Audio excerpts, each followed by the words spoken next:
আসসালামু আলাইকুম গাইস, আপনারা কেমন আছেন? আমি তো আলহামদুলিল্লাহ ভালো আছি। তো চলে আসলাম, বাঁধাকপি রান্না করব ছোট চিংড়ি মাছ দিয়ে।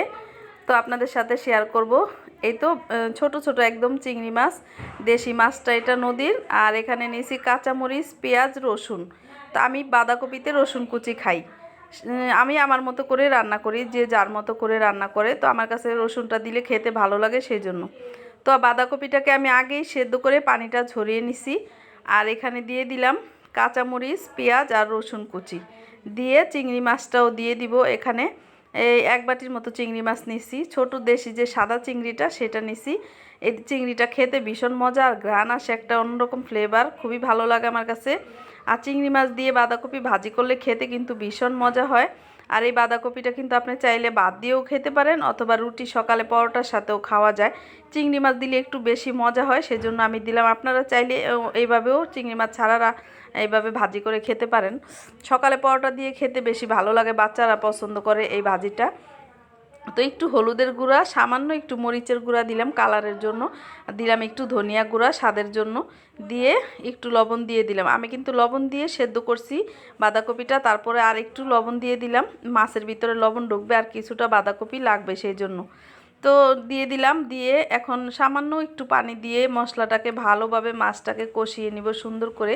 কষানো হয়ে গেলে এখানে বাঁধাকপিগুলো দিয়ে দিব। আর এই ভাজিটা কিন্তু আপনি ভাতের সাথে গরম গরম খেলে ভীষণ মজা পাবেন। এটা চিংড়ি মাছের একটা ফ্লেভার আছে এটার ভিতরে। তো যাই হোক, আমার মাছটা কিন্তু সুন্দর করে একদম কষানো হয়ে গেছে, দেখুন পানিটা শুকিয়ে একদম মাছটা কষানো হয়ে গেছে। আর এই তো আপনারা চাইলে কিন্তু এটাকে সাদাও ভাজি করতে পারেন। তো আমার কাছে হলুদ দিয়ে একটু মরিচের গুঁড়া দিলাম, ধনিয়া গুঁড়া দিলাম, দিলে খেতে একটু বেশি মজা হবে, সেই জন্য। তো যাই হোক, দিয়ে দিলাম এই যে বাঁধাকপি সেদ্ধ করা। এখানে মিডিয়াম সাইজের একটা বাঁধাকপি নিছি আমি, বেশি বড়ও না ছোটও না। এখন তো বাঁধাকপির সিজন, সস্তা, আপনারা চাইলে কিন্তু ফ্রোজেন করেও রেখে দিতে পারেন। আমি 2টা বাঁধাকপি ফ্রোজেন করে রেখে দিছি, 3টার মতো কালকে কিনেছিলাম ভ্যান থেকে। তো একটা ভাজি করলাম আর 2টা সেদ্ধ করে রেখে দিছি। তো আপনারা ফ্রোজেন করে রাখলে এটাকে হাফ সেদ্ধ করে তারপরে পানিটা ঝরিয়ে বক্সে করে অথবা পলিতে ভরে সুন্দর করে ডিপে রেখে দিতে পারেন। যখন বাঁধাকপির সিজনটা চলে যাবে তখন খেতে ইচ্ছে করলে আপনারা বট দিয়ে এই বাঁধাকপিটা রান্না করে খেতে পারেন, অথবা গরুর মাংস দিয়ে, মুরগির মাংস, অথবা আপনারা চাইলে এটাকে বড় মুরগির যে চামড়াগুলো বটের মতো সেগুলো দিয়েও রান্না করে খেতে পারেন, গিলা কলিজা দিয়েও খেতে পারেন, ভীষণ মজা কিন্তু। তো আমি তো রেখে দিছি, আমার মেয়ে খুবই পছন্দ করে, তো আমি খাওয়াবো, সেই জন্য আপনারা চাইলে রাখতে পারেন। তো যাই হোক, আমি তো বলে দিলাম কিভাবে এটাকে ফ্রোজেন করে রাখবেন। আর যদি না বুঝেন তাহলে আবার আমার ভিডিওটা দেখবেন, তাহলে বুঝতে পারবেন যে আমি কি বলেছি। তো যাই হোক, একদিন আপনাদেরকে ফ্রোজেন করা দেখাবো। তো এখানে দিয়ে দিলাম আমি চিনি, 1 চা চামচের মতো দিলাম। প্রথমে একটু দিছি, তারপরে আবার একটু দিছি। তো দিয়ে পুরো 1 চামচের মতো আমি চিনি দিয়ে দিলাম। আপনারা চাইলে কিন্তু চিনি ছাড়াও খেতে পারেন, ঝাল ঝাল করে। তো এই বাঁধাকপিটা আমি যেভাবে ভাজি করতেছি, 1 চামচের মতো চিনি দিলাম, কারণ হচ্ছে হালকা একটু সামান্য মিষ্টি লাগবে, তাহলে এটা খেতে বেশি স্বাদ হবে, সেই জন্য দিলাম।